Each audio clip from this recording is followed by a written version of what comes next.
Kim. Yes. Thank you very much for joining Thanks me. for having me, Tanner. So if you could give me a little bit of your personal background and what you're doing, that'd be great. Okay.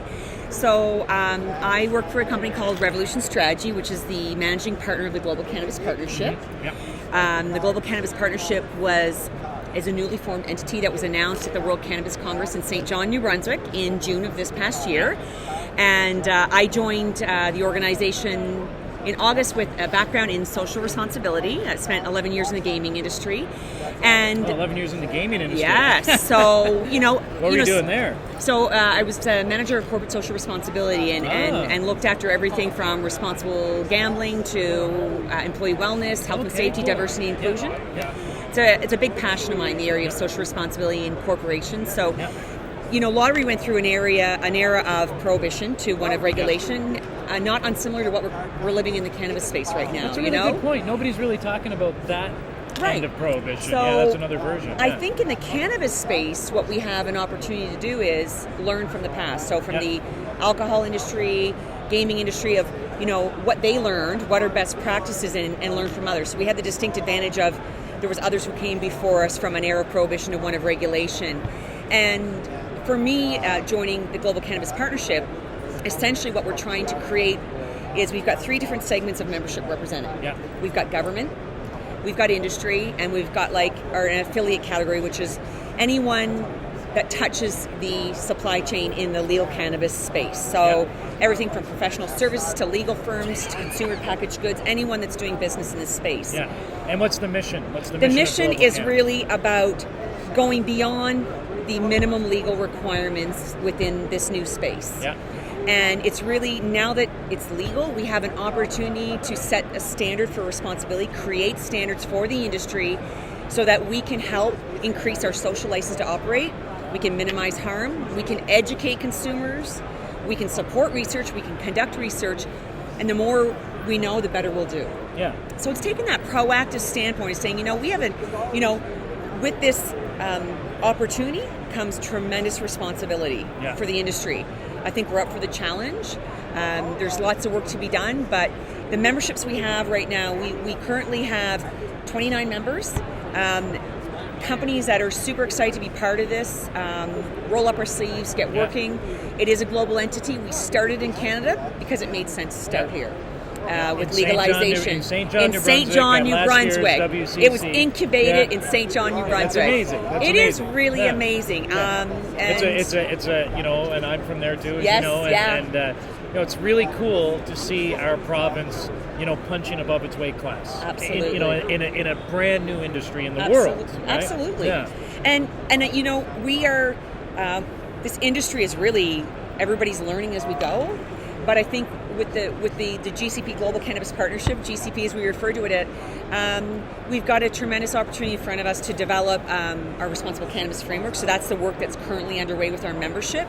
And we'll be unveiling that framework at the 2019 World Cannabis Congress, June 16th and 19th in St. John, New Brunswick. I will be there, most assuredly. It's right in my backyard. So last year was the founding, and then you'll have spent this year putting together the real infrastructure for it, and then and you're going to come out with that at this next year's conference. And then so everybody's joining your organization. If I were to bring my company into it as an example, they are coming into it with a mutual intent to just make the industry more sustainable, more socially responsible, do good for people and the environment. Is that basically the mandate? So the mandate is really to establish some best practices, establish some standards in the area of corporate social responsibility for the industry, and every member is coming in at a different pace. So we have members who perhaps don't have a CSR team today. They might have someone in charge. And what's that? So corporate social responsibility. That's the abbreviation. Sorry. Right. Sorry. No, I should have said that. Well, we can use it going forward. No, absolutely. But setting standards. So what we're saying to members is we're going to create the standards together, and we're going to be looking at things like standards around, and we're developing those, but things like consumer education, super important, right? How are you in any industry? It's important that you're educating your consumers about the products you sell, being transparent about your business. Environmental practices in this space is huge, right? We've got growers and cultivators, so that's important. Traceability is another issue, distribution. So we're looking at all those standards and going, what makes best sense for this industry? Because it's not about creating 100 standards. It's about being realistic about creating a set of standards that are meaningful, have impact. We can, manage it from a developing key performance indicators, so measuring success. How are we making out the progress? And I think, the members that we have around the table are saying, we want to be part of this because we want to take a proactive stance. We don't want to wait in an industry for something, to happen before we say, well, we should have been transparent. You need to be proactive. Yeah, we should have. It's good planning. Had better sustainable packaging practices. Right, That's an example. Absolutely. That's a hot topic now, right? It absolutely is, and it's thinking about those things. And what I like about the Global Cannabis Partnership is we've got 3 different segments represented. So we're really getting a really good diversity of thought around the table because everybody's coming at it from a different point of view. Yeah. And I think that will help us ensure success and ensure that we're having a broader focus and we're considering all different aspects of the cannabis industry.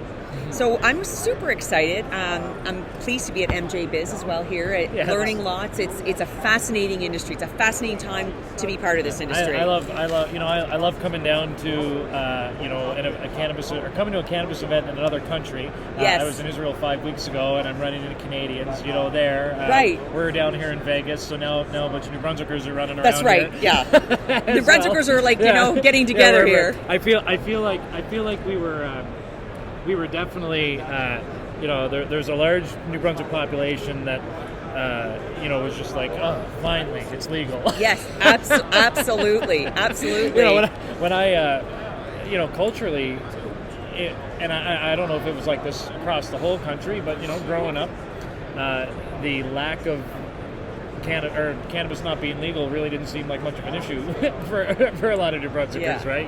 Through the last few decades. So I think culturally it's kind of part of who we are too. And I think with legalization, what it will permit us to do is to have an open conversation. Yeah. There is certainly stigma, like in any other regulated industry, whether it's alcohol, gaming, you look at cannabis, there's a certain level of stigma, and I think the more we can have open dialogue, dispel myths. I've had many conversations with family members and friends, and when I talk about what we're doing in the industry, they're pleasantly surprised about the steps that are being taken within a legal framework, and I'm realizing that not everybody they're equipped with the facts. So the more we can talk about it and have an open conversation, I think it'll help reduce the stigma. It'll make it more mainstream. If we look at the alcohol industry, it's a part of society. It's socially acceptable. Are we there with cannabis yet? No. Can we get there? Yes, I do believe eventually we will get there. So what brought you there? So obviously now you've had a great career and you've worked for lots of large corporations across different sectors, but you're here now, and you're fully into the cannabis industry. Yes. So what brought you there? What changed? It's interesting because I didn't know a lot about this space about a year ago, and as I was hearing more and researching more, credible opportunities in a new space, and it's a credible time to be part of the industry on legalization day. It's a moment we'll all remember, like kind of that, where were you on October 17th?